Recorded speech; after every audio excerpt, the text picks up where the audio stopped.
नमस्कार, आप देख रहे हैं खबर दोपहर और मैं हूं आपके साथ विभा उपाध्याय। पूर्वोत्तर के 3 राज्यों त्रिपुरा, मेघालय और नागालैंड में आज नतीजे आ रहे हैं और अब तक आए रुझानों में नागालैंड में एनडीपीपी यानी कि बीजेपी गठबंधन जिसके साथ है उसने बहुमत के आंकड़े को पार कर लिया है, जबकि मेघालय में एनपीपी सबसे बड़ी पार्टी बनकर उभरी है। वहीं त्रिपुरा की बात करें तो बीजेपी 33 से ज्यादा सीटों पर इस वक्त आगे चल रही है। बता दें कि ये तीनों राज्यों में 60-60 सीटें और त्रिपुरा में 16 फरवरी को, जबकि नागालैंड और मेघालय में 27 फरवरी को चुनाव हुए थे। अभी त्रिपुरा में बीजेपी की सरकार है, जबकि नागालैंड में बीजेपी के गठबंधन वाली यानी कि nationalist democratic progressive party NDPP और मेघालय में नेशनल पीपल्स पार्टी एनपीपी की सरकार चल रही है। वहीं पूर्वोत्तर की बात करें तो बिहार की पार्टियों का जलवा नागालैंड में साफ तौर पर नजर आ रहा है, जहां पर एलजेपी रामविलास का शानदार प्रदर्शन। वहीं एक सीट पर जीत भी दर्ज कर ली गई है। एक सीट एलजेपीआर इस वक्त लीड सिचुएशन में आगे, एक सीट पर चलती हुई एक सीट पर जीत हासिल कर ली है। एक सीट पर जेडीयू भी इस वक्त बढ़त बनाए हुए है।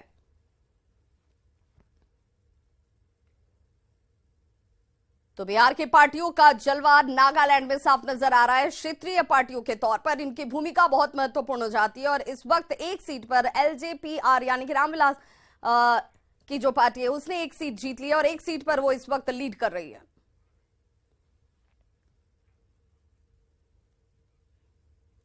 और रामगढ़ विधानसभा उपचुनाव की गिनती सुबह से ही जारी है और रामगढ़ में आसू को भारी बढ़त इस वक्त मिल चुकी है। जीत की तरफ आगे बढ़ती हुई आसू कैंडिडेट छठे राउंड के बाद बढ़त जो है वो 19,007 वोटों का सुनीता देवी को हासिल हो चुका है। सुनीता चौधरी की अगर हम बात करें तो कुल वोट अब तक उन्हें 72,472 मिले हैं। वहीं यूपीए प्रत्याशी बजरंग महतो की बात करें तो उन्हें कुल वोट इस वक्त 53,465 मिले हैं और अंतर जो है वो 19,007 वोटों का इस वक्त। और इसी वजह से रामगढ़ में आसू कैंडिडेट जो है सुनीता चौधरी इस वक्त लीड करती हुई बढ़त उनकी बनी हुई है। तो कुल वोट और छठा राउंड पूरा हो चुका है। आसू कैंडिडेट को देखिए, इस वक्त सुनीता चौधरी जो है उन्हें 72,472 वोट मिले हैं। वहीं कांग्रेस कैंडिडेट को 53,465 वोट हासिल हुए हैं और जीत की तरफ आसू कैंडिडेट सुनीता चौधरी इस वक्त बहुत जीत के अब करीब नजर आ रही हैं और मार्जिन भी जो है वो तकरीबन आसपास 20,000 के वोटों का अंतर जो है वो अब दोनों के बीच में नजर आने लगा है। और आइए अब समझते हैं आसू का इस पूरी भारी बढ़त के पीछे और मायने क्या है, क्योंकि इसे लेकर के जी तोड़ मेहनत की गई थी। जनता ने सरकार की नीतियों को नकार दिया है। सरकार की ताबड़तोड़ घोषणाओं का भी असर इस उपचुनाव के नतीजों में नजर नहीं आया। एससी एसटी और पिछड़ा आरक्षण जिसको लेकर के ग्राउंड में नेताओं ने ताबड़तोड़ दावे किए थे वो भी काम नहीं आ पाया। 1932 का खतियाना आधारित नियोजन नीति लोगों को लुभा नहीं पाई। बीजेपी और आसू साथ हो जाए तो इन्हें हराना मुश्किल नहीं होगा और ऐसे में 2019 में दोनों अलग अलग लड़े थे, लेकिन इस बार बीजेपी ने आसू कैंडिडेट को सपोर्ट किया। अलग अलग 2019 से सबक लिया गया और एक साथ जब चुनावी मैदान में थे तो इस बार परिणाम भी आपके सामने है। सुदेश महतो का झारखंड की सियासत में अब इस नतीजे के साथ कद जरूर बढ़ता हुआ नजर आएगा। एनडीए को 2024 की तैयारी को इस जीत की तरफ बढ़ते सुनीता चौधरी के कदम से बल मिलेगा। सत्ता पक्ष को हार के बाद समीक्षा अब जरूर करनी होगी। कांग्रेस का परंपरागत वोट बैंक जो है वो खिसकता हुआ साफ दिखता है। पिछले चुनाव से कांग्रेस को कम वोट मिले हैं। सत्ता पक्ष को लगातार 5 चुनाव के बाद हार जो है वो मिली है। तो ये वो तमाम फैक्टर्स हैं और इस जीत की तरफ आसू कैंडिडेट जो इस वक्त बढ़ रही है सुनीता चौधरी, इन जो आंकड़े अभी वोटों की गिनती के साथ सामने आ रहे हैं उससे ये समझना आसान है, जिससे लेकर अब विपक्ष यानी कि एनडीए की अगर हम बात कर ले, बीजेपी और आसू की बात कर ले तो इन दोनों का साथ आना जनता को पसंद आ रहा है। कैंडिडेट के तौर पर सुनीता चौधरी की पकड़ ग्राउंड पर ज्यादा मजबूत नजर आ रही है।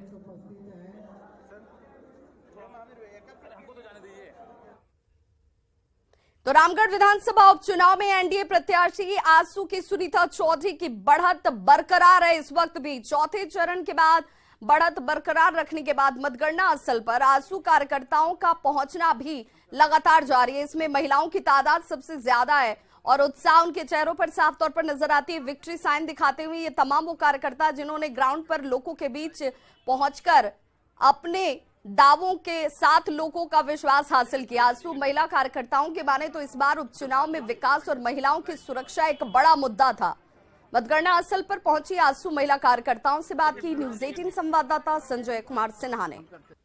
रामगढ़ विधानसभा उपचुनाव में मतगणना का काम जोरों पर है और फिलहाल अभी जो एनडीए प्रत्याशी है सुनीता चौधरी, उनकी बढ़त बरकरार है और जैसे जैसे बढ़त बरकरार है बनी हुई है, आसू की जो महिला कार्यकर्ता है वो भी यहाँ पर जो मतगणना स्थल है लगातार यहाँ पहुँच रही है। मुस्कुराहट जो है अब खिलखिलाहट में बदल रही है। हम सीधे बात करेंगे। सबसे पहले ये जो मुस्कुराहट का दौर है, बढ़त किस लिए, क्या मुद्दा था? बढ़त इसलिए है क्योंकि अभी के दौर में जो हमारी विधायक रही, उनके कार्यकाल में महिलाओं पर बहुत सारे अत्याचार हुए, गोलीकांड हुई, जलाया गया, फिर भी उन्होंने कोई एक्शन कुछ भी नहीं दिखाया। बढ़त निश्चित रूप से आप देख रहे होंगे कि कांग्रेस पार्टी का और महागठबंधन का जो भी रैली हुआ, मुख्यमंत्री संबोधन में हमारे चूल्हा प्रमुखों को नहीं बोला। उनके समझ में वो कंसेप्ट ही नहीं था कि आखिर चूल्हा प्रमुख क्या है। उन्होंने हमारे चूल्हा प्रमुखों को चूल्हा मूर्ख कहा है और ये हमारे चूल्हा प्रमुख उनके इस बयान का भी जवाब दिए हैं। इन लोगों के कंसेप्ट में नहीं आएगा। महिला सुरक्षा क्या इस चुनाव में मुद्दा था? मैं ये कर रहा हूँ। हाँ, बिल्कुल। मतलब हम लोग को तो पहला प्राथमिकता था महिला ही को लेकर के। आज ये तो पता चल रहा है। तो क्या लगता है कि ग्रामीण इलाकों में उनके लोगों ने सुनी? नहीं, उनकी लोगों ने बिल्कुल नहीं सुनी, क्योंकि वो जानती है कि बच्चे का विकास को लेकर अगर हम आगे आएंगे तो कभी नहीं जीत सकते। विकास सिर्फ किए हमारे सांसद चंद्र प्रकाश चौधरी जी ने, और वो गोला के लोग जानते हैं। और बजरंग महतो तो एक बच्चे को लेकर जो रुलाते हुए चलते थे, तो वो समझ गए कि जो अपने बच्चे को रुला सकता है, तो हम जनता जो उनके बच्चे बनेंगे वो उनको रुलाने में वो कहाँ पीछे दे रहे थे। देख रहे हैं कि जो आसू के जो कार्यकर्ता हैं, जो महिला कार्यकर्ता हैं, ये बढ़त की मुस्कुराहट है। जीत का इंतजार अभी भी है, लेकिन जीत किसके खाते में जाती है इसका इंतजार सबको है। कैमरामैन प्रभाकर के साथ संजय कुमार सिन्हा, न्यूज़ 18 रामगढ़। तो रामगढ़ विधानसभा उपचुनाव में एनडीए प्रत्याशी सुनीता चौधरी की बढ़त के बाद आसू कार्यकर्ताओं के अंदर उत्साह इस वक्त साफ नजर आता है। उनके अंदर अब जीत की तरफ बढ़ते उत्साह की ये तस्वीर एक्सक्लूसिव इस वक्त आप अपने टीवी स्क्रीन पर देख पा रहे हैं। एक दूसरे को गुलाल लगाकर बधाई जो है वो अब दी जानी शुरू कर दी गई है। और देखिए, होली आने वाला है, लेकिन होली से पहले होली खेलने का मौका आसू के इन महिला कार्यकर्ताओं को जरूर मिल गया और जीत के जश्न को मनाती। हालांकि अभी जीत हुई नहीं है, बढ़त जरूर अच्छी खासी सुनीता चौधरी ने बना ली और यही वजह है कि यहाँ पर जो कार्यकर्ता है वो अब अपनी जीत को लेकर आश्वस्त हो चुके हैं और इसीलिए जश्न बनाने का दौर भी शुरू कर दिया गया है। होली आने में अभी 6 दिन बाकी है, लेकिन उपचुनाव में जीत तय देखकर होली जरूर शुरू कर दी गई है। इस वक्त आसू कार्यकर्ताओं ने एक दूसरे को अबीर और गुलाल लगाकर अपने उत्साह को जाहिर किया।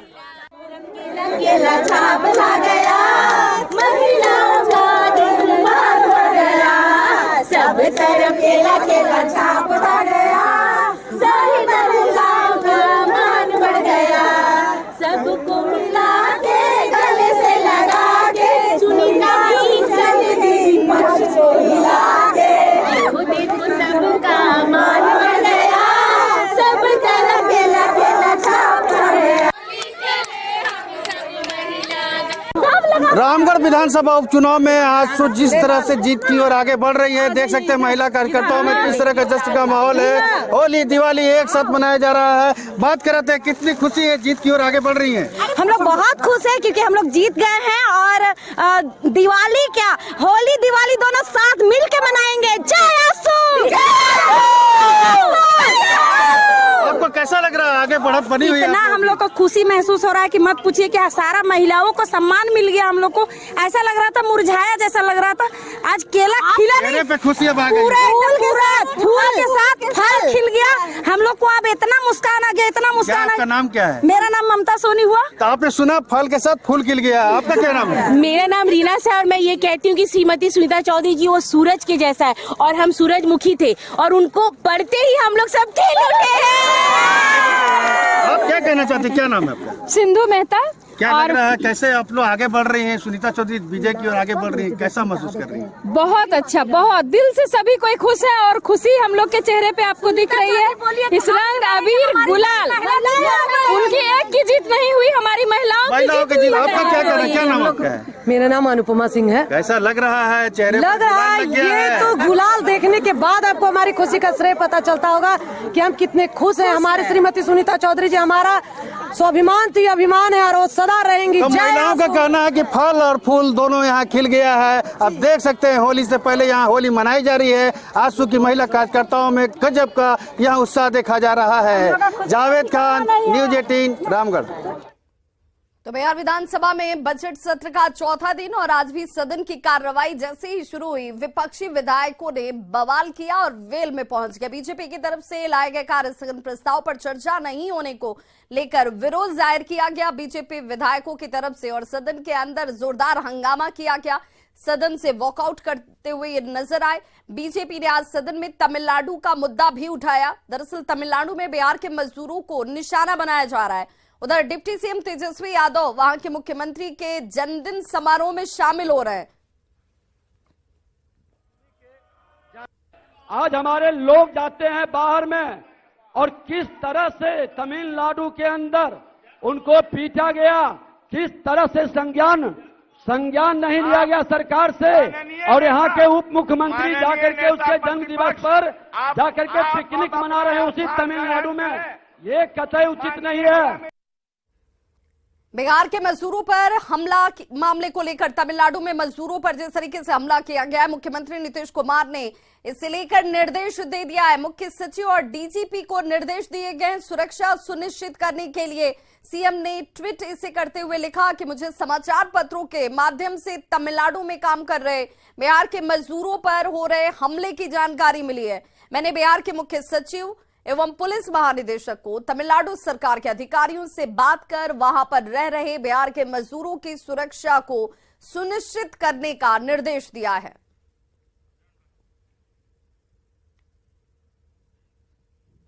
बिहार के वन एवं पर्यावरण मंत्री तेज प्रताप यादव साइकिल से बिहार विधानसभा पहुंचे। तेज प्रताप ने कहा कि पर्यावरण को बचाना है तो साइकिल चलाना होगा। उन्होंने ये भी कहा कि भारतीय जनता पार्टी के विधायकों को भी साइकिल चलानी चाहिए और पर्यावरण को बचाना चाहिए।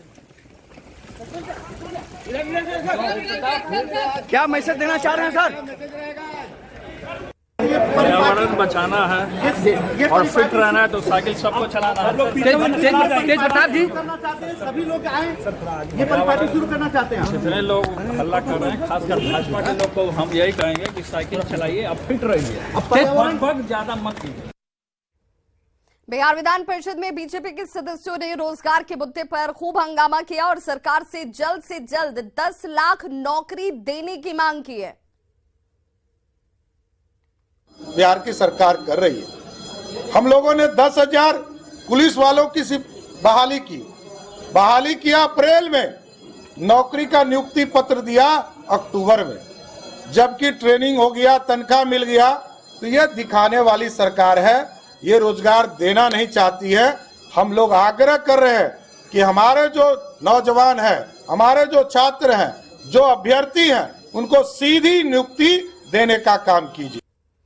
वैशाली में शहीद जय किशोर के पिता को कोर्ट से जमानत मिल गई है। कोर्ट ने 10-10 हजार के 2 मुचलकों पर उन्हें रिहा कर दिया है। बता दें कि गलवान घाटी में शहीद जय किशोर की प्रतिमा 1 साल पहले लगाई गई थी, जिसे हटाने के लिए प्रशासन की ओर से बोला जा रहा है। अब इस मामले को लेकर कल विधानसभा में भी खूब हो हंगामा हुआ। रक्षा मंत्री ने भी मुख्यमंत्री से इस पूरे मामले पर बातचीत की थी। भारत माता की जय, भारत माता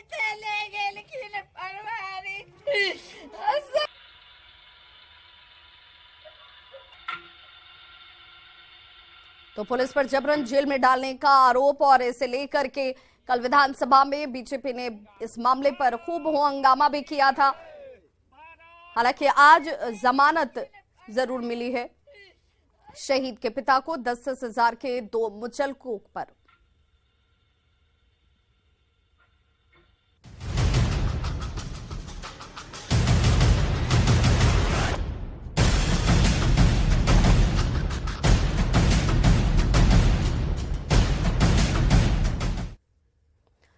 और सूत्रों के हवाले से बड़ी खबर आ रही है। मद्य निषेध उत्पाद एवं निबंधन विभाग के अपर मुख्य सचिव के पाठक का वीडियो कॉन्फ्रेंसिंग के दौरान वीडियो वायरल किए जाने के मामले में विभाग ने एक बड़ी कार्रवाई की है। विभाग ने 2 अधिकारियों को तत्काल प्रभाव से निलंबित कर दिया है।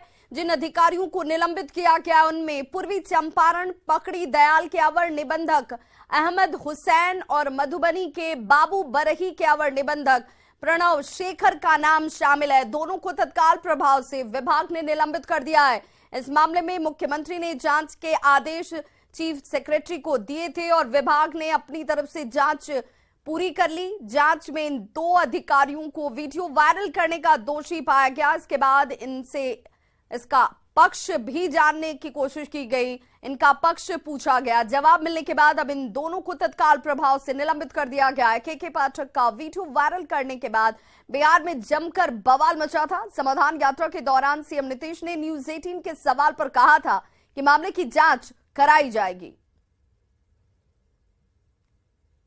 मद्य निषेध एवं निबंधन विभाग के अपर मुख्य सचिव के पाठक के वायरल वीडियो मामले में बड़ी कार्रवाई की गई है।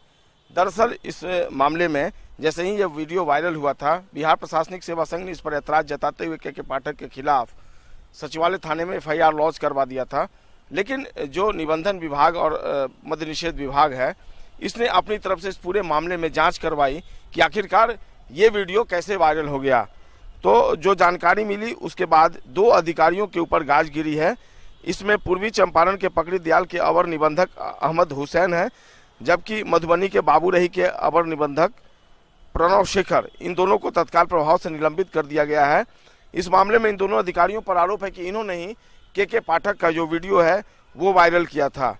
जो प्रणव शेखर हैं, उन्होंने अपने कार्यालय में ही अपने आवास में ही अपना कार्यालय बना रखा था और विभाग ने जब अपनी तरफ से इस पूरे मामले की जांच करवाई तो कई चौंकाने वाले खुलासे हुए। आखिरकार इन दोनों से स्पष्टीकरण मांगा गया था, लेकिन स्पष्टीकरण संतोषजनक नहीं होने के बाद इन दोनों को तत्काल प्रभाव से निलंबित कर दिया गया है।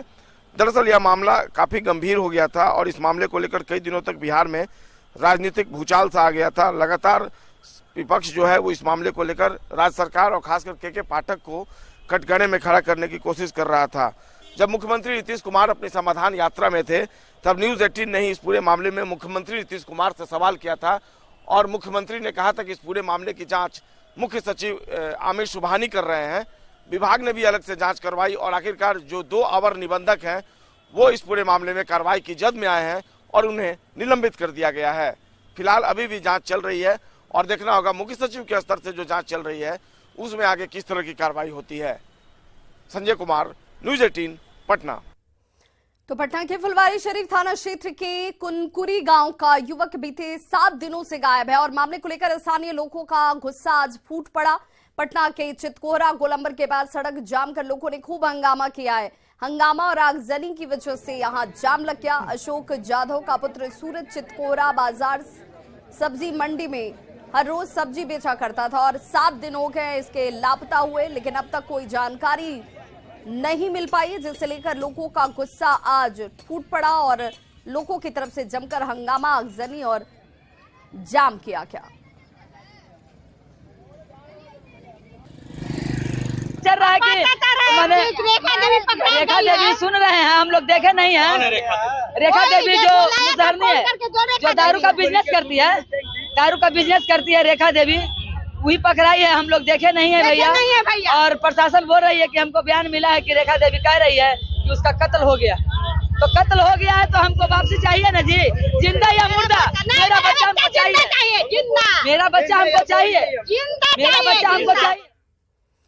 बीजेपी नेता और राज्यसभा सांसद सुशील मोदी ने आज एक बार फिर कहा कि समझौते के मुताबिक सीएम नीतीश को कुर्सी छोड़नी पड़ेगी। जानबूझ के अगर बात नहीं होती तो ये क्यों कहा जाता है कि लालू यादव सिंगापुर में हैं, उनके आने का इंतजार कर रहे हैं, वो सिंगापुर से भी आ गए। फिर कह रहे हैं कि अब्दुल बारी सिद्दीकी की तबीयत खराब है, और इसके लिए तो तेजस्वी यादव अधिकृत हैं, वो सर्वे सर्वा हैं, वो चाहे तो 24 घंटे के भीतर कार्रवाई कर सकते हैं।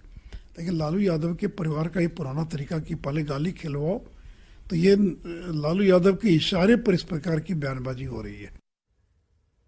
खबर बगहा से, जहां पर पुलिस ने शराबी शिक्षक को गिरफ्तार कर लिया। अशोक यादव को ग्रामीणों की शिकायत के बाद पुलिस ने शराब के नशे में गिरफ्तार किया है। अशोक यादव मोतीपुर पंचायत के प्राथमिक विद्यालय रूपा टोली का प्रिंसिपल है और इस शिक्षक को साल 2020 में भी शराब के नशे में गिरफ्तार किया गया था।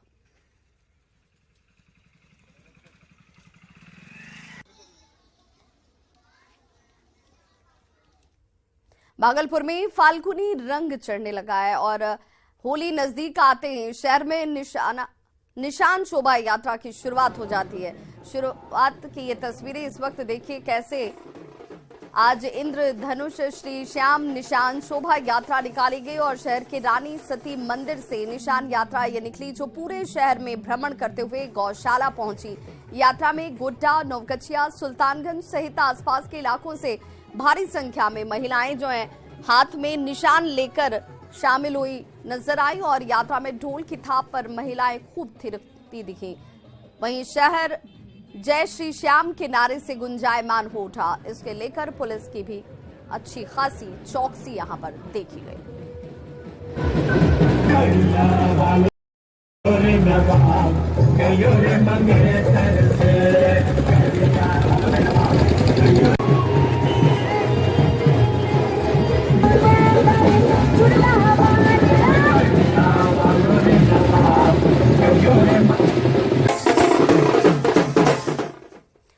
वहीं राजधानी पटना में लोगों पर होली की खुमारी अब चढ़ने लगी है। एसके-पुरी पार्क में महिलाओं की टोली ने जमकर होली खेली। पिछले कई सालों से ये महिलाएं इसी तरह से यहां पर होली मना रही हैं।